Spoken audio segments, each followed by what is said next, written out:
Namaskar. Have a good evening. Um, Thank you for inviting me for this conference, and thank you to uh, Ambassador Stogdan and also Dr. Eva Loreng, who already mentioned some part of the presentation that I will going to give. Now I would like to share my screen, but before that, I'm really delighted to be with you all today because of this pandemic is really make me insane, because of a lot of things going on. Hang on, a lot of things going on, and uh, sometimes we have because of in Indonesia the situation is not that good. So sometimes we have to really feel worry when we have to go out. So in this conference, I would like to hang on. I would like to share where is my PowerPoint? Hang on.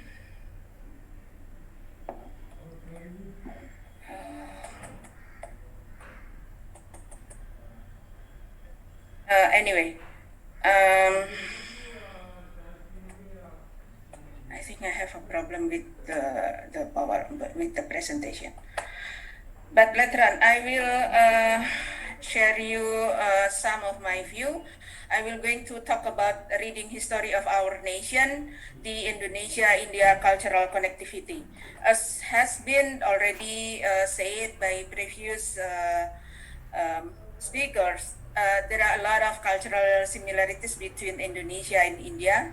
Those similarities were existed since long time ago, resulted from the spice route and maritime line by traders. The history of the two nations began and it's left the path in the daily lives up to nowadays. This paper is aimed at reading the history of interconnectivity between Indonesia and India and the cultural path that brought in by the trading connection. Current time, there is a Sagar, security and growth for all in the region, and Indonesia Global Maritime Fulcrum that existed as a pathway to strengthen the bilateral relations of the two nations. Therefore, the research questions are how the cultural connectivity that has happening between Indonesia and India, how the cultural connectivity is remain strong nowadays, and the acculturation process in Indonesian history, and how to bring up the cultural connectivity to bolster bilateral relation. Hang on, if I could share my screen, then it will be good for everyone. Hang on.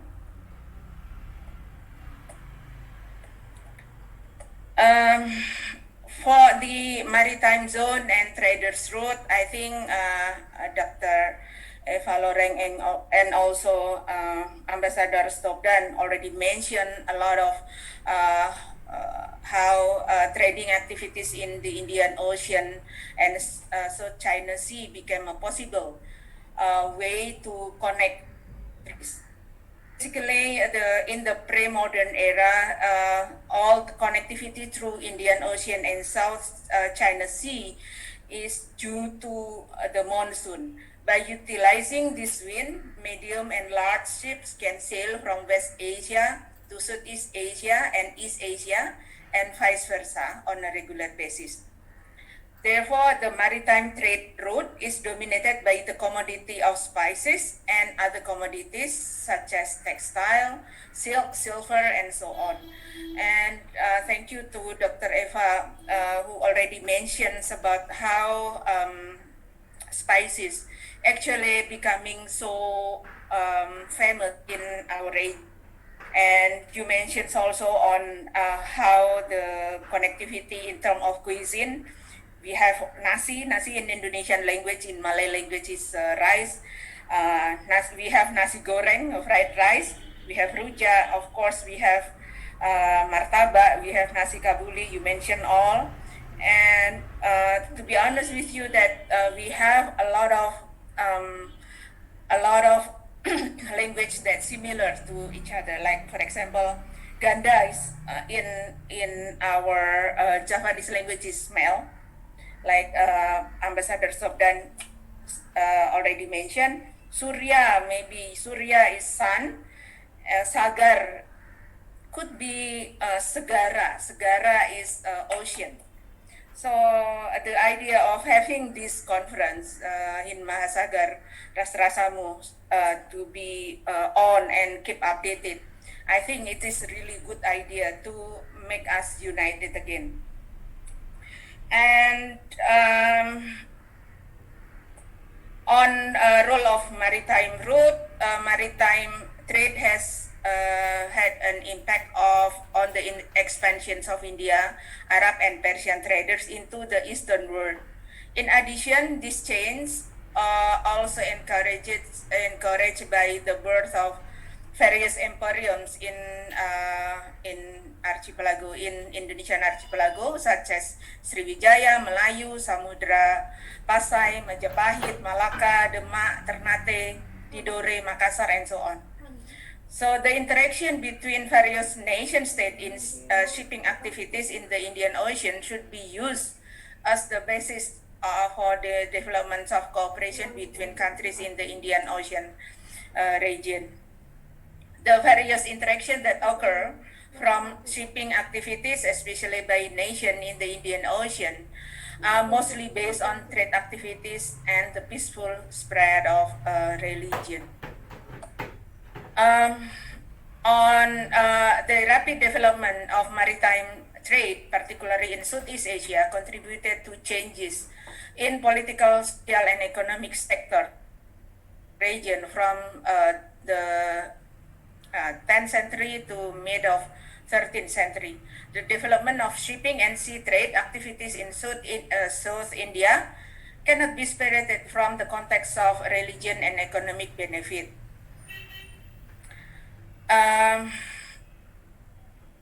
Muslim traders from West Asia inhabited areas of the coast and coastal side and married local women, and it's giving rise to a new social class in Indian Muslim mentioned by some theoretician. On the maritime kingdom of South India will welcome merchant because it was able to provide greater economic benefit. Indian Muslim traders were quite successful in monopolizing sea trade in South India in the 13th century. And then the developments of Indian Muslim marine trading activities was closely related to the beginning of exploration activities in Southeast Asia and China by Buddhist missionaries in carrying out their mission activities in the region, followed by Hindu traders before the entry of the Indian Muslim traders. So I will not talking too much on this, but I will going to touch upon what the acculturation that happening in connection with our connectivity. The acculturation is combinations of a different and united cultural component effort to form a new culture without eliminating the original cultural personality. Therefore, the example of acculturation in Indonesia is in the dakwah system through wayang. Wayang is a shadow puppet. So basically, during the time when Muslim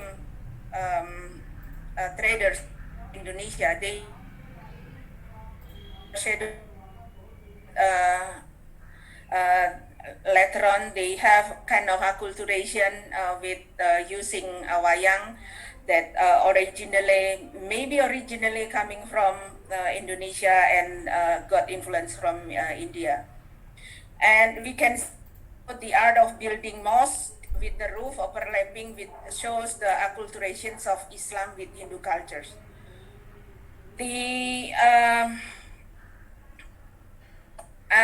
If you come to Indonesia, you may see some of the mosque. Actually, the building of the mosque is like when you build the temple. So there are some stairs and also some roof that really resembles the temple.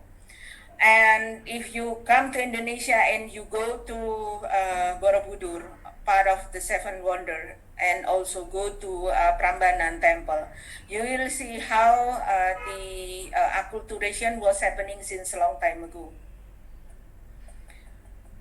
On the shadow puppet, we can also of acculturation happening on shadow puppet show. In the shadow puppet show, usually they play Ramayana or Mahabharata, which is really originally from India, but with some adjustment. The adjustment is in the form of personalities in the shadow puppet that always mitigate the tension if the shadow puppet is in a war or if in the difficult time. So the four personalities actually not cannot be found in Mahabharata or in Ramayana, but it is originally from the acculturation with Indonesian culture. So in terms of language and script, the influence of Indian culture in the field it can be seen from the use of Pallava and Sanskrit characters by Hindu Buddhist kingdom of Indonesia. In the mid of 8th century, Pallava characters acculturated with Javanese culture and produced old Javanese character or Kawi letters. If later on I can show you how the Javanese characters, the old Javanese character, actually really resemblance of Kawi, Sanskrit, and Pallava. And sometimes I cannot really differentiate between Sanskrit, Pallava, and how it's influenced into our Javanese culture. The acculturation that happening in arts, there are a lot of influence of Indian culture in arts in Indonesia that can be seen in the art of building, carving, and sculpture. The Indian nation introduced the concept of temples, relief, and statues to the people of Indonesia. Therefore, in Indonesia, the temples are actually, I think it is copying from the temple in India. Madam, request, please. Yeah, okay. I will go in a short. Then we can also see the inscription that found in some of the old kingdoms in Indonesia. It is showed that the Indian culture is really having influence much into our culture. What we seen up to nowadays is Bhinneka Tunggal Ika. It is depicted from Majapahit Kingdom in East Java, and the Majapahit Kingdom is the largest empire in the history of archipelago of Indonesia. And then it is believed that nowadays the wide of Indonesia is really from the Majapahit Kingdom. And in terms of Bhinneka Tunggal Ika, it is part of our national motto, in which it is the meaning of it is unity in unity. Originated from an old Javanese poem during the reign of Majapahit, and I think it is showing you that Bhinneka Tunggal Ika, Ramayana, and Mahabharata is part of how Indian culture influencing our culture. So I will come to the last sections when the fulcrum and also connectivity of Sagar becoming important. At the East Asia Summit Forum in Naypyidaw, Myanmar on Thursday, November 13, 2014, three presidents, uh, President Jokowi conveyed the concept of marine sector known as global maritime fulcrum. According to President Jokowi, our Indonesian president, the developments of the marine sector in Indonesia is part of Indonesian focus in the 21st century. Looking at the history, on August 22nd, 2007, the Prime Minister of Japan, Shinzo Abe, in front of the Indian Parliament, delivered a speech entitled Confluence of the Two Seas. Madam, the question please. Yes, which is introduced the term Indo-Pacific, which is already been mentioned by Ambassador Stockton, and India and Western and Central Pacific Ocean becoming one connection in Indonesian water can connect the two oceans. The two countries, Indonesia and India, believe in a free, open, transparent, rule-based, peaceful, prosperous, and inclusive Indo-Pacific region, and we are respected each of the principles that already been agreed.